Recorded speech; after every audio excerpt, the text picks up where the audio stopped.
Oke, baik teman-teman. Jadi, hal pertama yang akan kita bahas mengenai konsep ilmu. Nah, apa sih sebenarnya itu ilmu? Jadi, ilmu secara etimologi berasal dari bahasa Arab, yaitu ilm, yang artinya mengetahui, memahami, atau mengerti. Nah, kalau dalam bahasa Inggris sendiri, ilmu biasa dipadankan atau disamakan dengan kata science. Nah, sebenarnya secara etimologi, ilmu memiliki makna yang sama, yaitu mengetahui, memahami, atau mengerti. Nah, kalau dalam KBBI sendiri, ilmu merupakan pengetahuan yang disusun berdasarkan metode-metode tertentu. Nah, sebenarnya ada banyak lagi definisi ilmu menurut para ahli, seperti ini. Nah, berdasarkan seluruh definisi ini, kita dapat menyimpulkan bahwa ilmu merupakan pengetahuan yang sudah teruji kebenarannya. Karena proses pengujian tersebut melalui metode-metode yang ilmiah. Kemudian, ilmu juga dapat kita jadikan sebagai landasan untuk mendapatkan pengetahuan yang baru. Selain itu, ilmu juga merupakan kunci jawaban dari pertanyaan-pertanyaan yang kita punya. Nah, selanjutnya, sesudah kita membahas mengenai konsep ilmu, kita akan membahas konsep pengetahuan. Nah, apa sih sebenarnya itu pengetahuan? Secara etimologi, pengetahuan berasal dari bahasa Inggris, yaitu knowledge, yang artinya pengetahuan. Nah, Noto Atmojo sendiri mendefinisikan pengetahuan sebagai hasil dari mengetahui sesuatu yang melalui proses penginderaan manusia terhadap objek tertentu. Nah, jadi penginderaan manusia itu melalui panca indera kita, seperti mendengar, melihat, mencium, merasa, dan juga meraba. Nah, sebenarnya pengetahuan itu lebih banyak dihasilkan dari indera pendengaran dan penglihatan. Kemudian, bagaimana sih cara untuk mendapatkan pengetahuan tersebut? Nah, Sangiji dan Sophia membagi cara untuk mendapatkan pengetahuan menjadi 4 bagian. Yang pertama, yaitu melalui pengalaman pribadi. Nah, kita sebagai manusia ketika menghadapi masalah atau memiliki masalah cenderung menggunakan pengalaman pribadi atau pengalaman yang kita dapatkan dari orang lain untuk mendapatkan solusi dari permasalahan tersebut. Kemudian yang kedua, yaitu modus otoritas. Nah, orang-orang yang memiliki wewenang atau yang biasa dianggap lebih superior dan dihormati oleh orang lain, cenderung pendapatnya ataupun apa yang dikatakan akan didengarkan oleh orang lain. Contohnya saja, ketika ada dosen yang menerangkan sebuah materi di dalam kelas. Nah, kita sebagai mahasiswa akan mempercayai apa yang dosen tersebut katakan. Karena dosen tersebut sudah memiliki pengalaman yang lebih luas dan juga pendidikan yang lebih tinggi. Kemudian, yang ketiga, melalui penalaran deduktif. Nah, penalaran deduktif ini merupakan cara mendapatkan pengetahuan melalui observasi hal-hal yang umum menuju hal-hal yang khusus. Contohnya saja, semua makhluk hidup akan mati. Nah, kita manusia merupakan makhluk hidup, sehingga dapat disimpulkan bahwa manusia atau semua manusia akan mati. Kemudian, yang terakhir atau yang keempat merupakan penalaran induktif. Nah, penalaran induktif ini merupakan cara untuk mendapatkan pengetahuan melalui observasi hal-hal yang khusus menuju hal-hal yang umum. Contohnya saja, misalkan hari ini hari Selasa dan saya mengamati bahwa ternyata langit mendung dan turun hujan. Kemudian keesokan harinya pada hari Rabu saya melihat lagi bahwa ternyata langitnya mendung lagi dan turun hujan. Sehingga kita dapat menyimpulkan bahwa ketika langit berubah menjadi mendung, maka akan turun hujan. Nah, tadi kita sudah membahas beberapa hal. Yang pertama ada konsep ilmu, kemudian kita juga sudah membahas konsep pengetahuan. Selain itu kita juga sudah mengetahui pengetahuan itu didapatkan melalui beberapa cara. Nah, selanjutnya kita akan membahas mengenai sumber-sumber dari pengetahuan. Nah, pengetahuan sendiri bersumber dari 4 hal, yaitu yang pertama ada rasional. Nah, aliran rasionalisme menganggap bahwa pengetahuan didapatkan dari rasio atau yang kita sebut sebagai akal budi dan juga jiwa kita sebagai manusia. Nah, kemudian aliran rasionalisme ini tidak menghilangkan peran dari pengalaman, melainkan menganggap bahwa pengalaman merupakan stimulus yang dapat membuat kita mengingat kembali pengetahuan yang sudah tersimpan di akal. Kemudian yang kedua ada empiris. Nah, aliran empirisme memandang manusia menggunakan teori tabula rasa, yaitu manusia dianggap lahir seperti kertas putih yang kosong, tidak ada isinya. Kemudian yang mengisi kertas tersebut adalah pengalaman kita dan juga keseharian kita di dunia luar. Nah, kemudian pengalaman dan keseharian tersebut akan membentuk suatu pengetahuan yang kompleks. Nah, pengetahuan tersebut juga didapatkan dari proses penginderaan kita sebagai manusia. Nah, kemudian yang ketiga ada kritisis. Nah, aliran ini menganggap bahwa semua atau kedua aliran sebelumnya itu benar, yaitu pengetahuan didapatkan dari rasio dan juga didapatkan dari pengalaman. Akan tetapi Kant sebagai tokoh dari aliran ini menganggap bahwa seharusnya ada syarat-syarat yang dicari, yaitu mengkritisi pengetahuan yang didapatkan dari rasio dan juga menjelaskan apa atau mengapa pengetahuan itu mungkin saja ada. Nah, kemudian yang terakhir atau yang keempat yaitu intuisi. Pengetahuan yang didapatkan menggunakan intuisi membuat kita tidak berpikir terlalu banyak atau tidak menggunakan penalaran yang banyak, sehingga ketika kita menghadapi suatu masalah kita tidak akan berpikir terlalu banyak karena kita sudah berinisiatif atau memiliki intuisi untuk menyelesaikan permasalahan tersebut. Nah, intuisi ini lahirnya dari naluriah diri kita sebagai manusia dan dari keseharian kita, karena manusia sudah mengetahui apa yang dia butuhkan dan apa yang dia inginkan. Oke, jadi pembahasan kita selanjutnya adalah konsep ilmu pengetahuan. Nah, ilmu pengetahuan memiliki tujuan pokok, yaitu untuk mengumpulkan dan mengklasifikasikan pengalaman serta mensistematisasikan pengalaman ke dalam sistem pengetahuan yang lebih luas melalui kerangka kerja yang terstruktur. Nah, selanjutnya, ilmu pengetahuan juga memiliki beberapa syarat menurut pendapat Fardiansyah. Nah, syarat yang pertama, ilmu pengetahuan bersifat sistematik, karena ilmu pengetahuan sendiri tersusun dari teori-teori yang ilmiah. Selanjutnya, ilmu pengetahuan bersifat objektif atau intersubjektif, sehingga ilmu pengetahuan dapat diteliti oleh orang lain atau oleh ilmuwan lainnya, sehingga hasil penelitiannya itu bersifat universal. Nah, kemudian yang terakhir atau yang ketiga, ilmu pengetahuan harus dapat dipertanggungjawabkan. Kenapa? Karena ilmu pengetahuan mengandung kebenaran yang bersifat universal, sehingga harus dapat diterima oleh orang lain. Oke, jadi tadi kita sudah ada menyinggung mengenai kebenaran yang bersifat universal. Sekarang kita akan membahas mengenai hakikat dari kebenaran itu sendiri. Nah, kebenaran yang akan kita bahas ini dikhususkan untuk kebenaran keilmuan atau kebenaran yang sifatnya ilmiah. Nah, kebenaran ilmiah ini memiliki sifat yang mutlak dan tidak langgeng, kayak kamu sama doi yang gak langgeng tapi gak mutlak juga.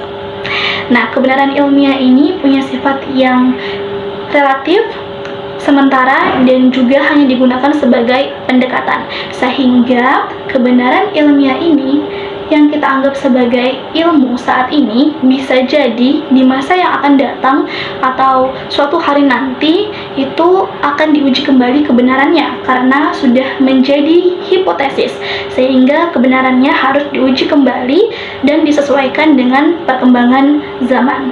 Nah, kebenaran ilmiah ini lahir dari penelitian yang ilmiah melalui prosedur yang baku dan juga tahapan-tahapan tertentu yang biasanya kita kenal sebagai metodologi yang didasarkan pada objek yang diteliti. Nah, kebenaran ilmiah ini memiliki sifat yang universal sehingga harus melalui seleksi kesalahan atau kekeliruan sehingga tidak adanya ketidakbenaran atau menghindari terjadinya ketidakbenaran. Oke, jadi tadi kita sudah sempat menyinggung mengenai metodologi yang biasa digunakan dalam penelitian. Nah, metodologi yang digunakan dalam penelitian ilmiah itu biasa disebut sebagai metodologi ilmiah. Nah, metodologi ilmiah ini memiliki beberapa karakteristik atau persyaratan. Nah, yang pertama itu harus berdasarkan fakta. Kemudian yang kedua itu bebas dari prasangka. Nah, yang ketiga menggunakan prinsip-prinsip analisis. Nah, yang keempat ini menggunakan hipotesis. Yang kelima menggunakan ukuran objektif. Nah, yang keenam atau yang terakhir ini menggunakan teknik kuantifikasi metode ilmiah yang didasarkan pada sikap ilmiah. Nah, kemudian para ilmuwan itu biasanya memulai mencari tahu kebenaran ilmiah itu melalui penalaran induktif atau deduktif, atau bisa jadi gabungan dari keduanya. Nah, berdasarkan penalaran tersebut nantinya kita dapat mengeksplorasi kebenaran dari objek yang sedang kita teliti. Nah, kemudian kita perlu mengetahui apa aja sih pendekatan-pendekatan yang biasanya digunakan untuk mencari tahu kebenaran ilmiah. Kurang lebih ada 6 pendekatan yang biasa digunakan untuk mencari tahu kebenaran ilmiah. Nah, pendekatan yang pertama itu adalah pendekatan empiris. Sebelumnya kita sudah bahas nih mengenai pendekatan ini, yaitu pendekatan yang menggunakan penginderaan manusia untuk menghasilkan pengalaman yang kemudian nantinya akan dijadikan sebagai pengetahuan. Nah, kemudian yang kedua ada pendekatan rasional. Nah, pendekatan rasional ini menggunakan rasio kita atau akal kita untuk membentuk suatu ide yang nantinya akan dijadikan sebagai pengetahuan. Nah, kemudian yang ketiga ada pendekatan intuitif. Nah, pendekatan intuitif ini tidak banyak menggunakan penalaran atau tidak banyak menggunakan proses berpikir karena dia lebih menggunakan intuisi kita sebagai seorang manusia. Nah, kemudian yang keempat ada pendekatan religius. Nah, pendekatan religius ini memandang bahwa manusia mendapatkan kebenaran yang hakiki melalui hubungannya dengan Tuhan. Nah, melalui pendekatan ini kita juga dapat mempelajari atau mengetahui mengenai latar belakang penciptaan manusia dan juga kehidupan setelah kematian. Nah, kemudian pendekatan yang kelima adalah pendekatan otoritas. Sebelumnya juga sudah kita bahas bahwa pendekatan ini memandang orang-orang yang memiliki wewenang, orang-orang yang dianggap senioritas, dihargai dan dipuja-puja oleh orang lain, itu cenderung untuk didengarkan pendapatnya oleh orang lain. Nah, kemudian yang keenam ada pendekatan ilmiah. Nah, pendekatan ilmiah ini menggabungkan antara pendekatan rasional dengan pendekatan empiris. Nah, kemudian kombinasi dari keduanya ini didasarkan pada hasil analisis kedua pendekatan tersebut.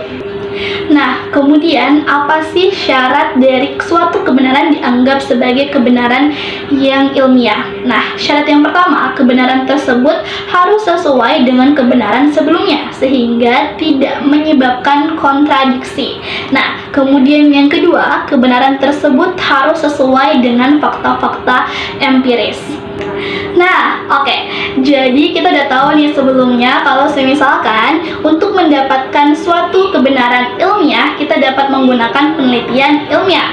Nah, penelitian ilmiah ini didasarkan pada ciri-ciri keilmuan. Nah, ciri-ciri keilmuan itu ada beberapa. Yang pertama ada rasional, yang kedua ada empiris, dan yang ketiga ada sistematis. Nah, penelitian ilmiah ini dapat dilakukan melalui beberapa langkah-langkah. Nah, langkah yang pertama adalah mengidentifikasi dan merumuskan masalah. Jadi kita harus mengidentifikasi dulu nih masalah apa yang akan kita gunakan atau yang akan kita cari tahu dalam penelitian yang kita lakukan. Nah, kemudian kita akan merumuskan masalah tersebut. Langkah selanjutnya adalah melakukan studi pendahuluan. Nah, studi pendahuluan ini penting untuk mencari teori-teori yang relevan dengan penelitian kita. Tujuannya apa? Supaya teori-teori tersebut dapat digunakan untuk memperkuat penelitian kita dan juga hasil penelitian kita. Nah, langkah selanjutnya adalah menentukan hipotesis atau membuat hipotesis. Hipotesis merupakan jawaban sementara dari rumusan masalah yang sudah kita buat sebelumnya. Langkah selanjutnya adalah mengidentifikasi variabel dan juga definisi operasional. Jadi kita harus menentukan dulu nih variabel apa yang akan kita gunakan dalam penelitian kita. Jangan sampai kita punya rumusan masalahnya, punya masalah yang digunakan, tapi kita nggak tahu variabel apa yang saling mempengaruhi dan dipengaruhi dalam penelitian kita. Nah, kemudian definisi operasional ini berkaitan dengan definisi khusus yang dibuat oleh peneliti. Langkah selanjutnya adalah membuat desain penelitian. Nah, desain penelitian ini sangat penting. Kenapa? Karena di dalam desain penelitian akan digambarkan secara keseluruhan proses dari penelitian yang akan dilakukan. Sehingga desain penelitian merupakan pedoman bagi peneliti untuk melakukan penelitian. Nah, kemudian langkah selanjutnya adalah membuat dan juga mengembangkan instrumen penelitian. Nah, instrumen penelitian merupakan alat yang digunakan untuk mengambil data yang ada di lapangan. Nah, instrumen penelitian ini ada banyak macamnya.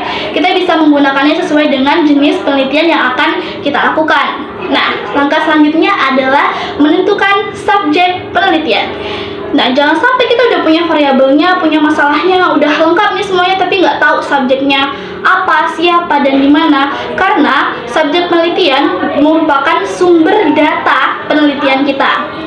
Kemudian, langkah selanjutnya adalah melaksanakan penelitian. Nah, melaksanakan penelitian ini kita akan mengambil data dari subjek menggunakan instrumen penelitian yang sudah kita buat sebelumnya. Nah, kemudian langkah yang ke-9 yaitu menganalisis data. Data yang sudah kita kumpulkan akan kita analisis dan kita olah. Kemudian langkah yang terakhir adalah membahas dan menganalisis hasil penelitian. Nah, di pembahasan ini kita akan membahas menjawab pertanyaan-pertanyaan yang ada di rumusan masalah. Jadi data hasil penelitian yang kita dapatkan digunakan untuk menjawab rumusan masalah yang sudah kita buat sebelumnya. Nah, dalam pembahasan dan juga identifikasi hasil penelitian ini, kita akan mencari tahu apakah hipotesis yang sudah dibuat sebelumnya ini diterima atau ditolak. Dengan demikian, penelitian dapat diselesaikan. Baik teman-teman, kita sudah sampai di langkah yang terakhir atau pembahasan yang terakhir, yaitu kesimpulan. Nah, apa nih yang kalian dapatkan dari pembahasan kita dari awal sampai akhir? Nah, kesimpulan dari pembahasan kita, ilmu merupakan pengetahuan yang sudah teruji kebenarannya. Dan untuk menguji kebenarannya, kita menggunakan metodologi ilmiah. Begitu juga untuk mengetahui kebenaran ilmiah ataupun pengetahuan yang ilmiah, kita menggunakan metodologi ilmiah. Nah, metodologi ilmiah ini tercangkup dalam penelitian ilmiah. Nah, dalam penelitian ilmiah kita akan melakukan beberapa hal atau melakukan beberapa langkah-langkah. Nah, setelah melakukan semua serangkaian proses penelitian ilmiah, kita akan mendapatkan pengetahuan yang baru atau ilmu yang baru. Nah, kemudian dari hasil penelitian tersebut bukan hanya menghasilkan pengetahuan yang baru, tapi juga menghasilkan pembaruan dari pengetahuan yang sudah ada sebelumnya. Nah, itu tadi serangkaian pengetahuan yang sedikit saya bagi kepada teman-teman semua. Semoga dapat tersampaikan dengan baik. Ada pepatah yang mengatakan bahwa setiap akhir merupakan awal yang baru. Nah, saya berharap akhir dari pembahasan kita kali ini merupakan awal bagi kita semua semua untuk lebih memahami mengenai ilmu pengetahuan dan kebenaran ilmiah, dan juga menjadi sarana untuk kita berkembang dan bertumbuh bersama. Sekian dari saya, salam manis.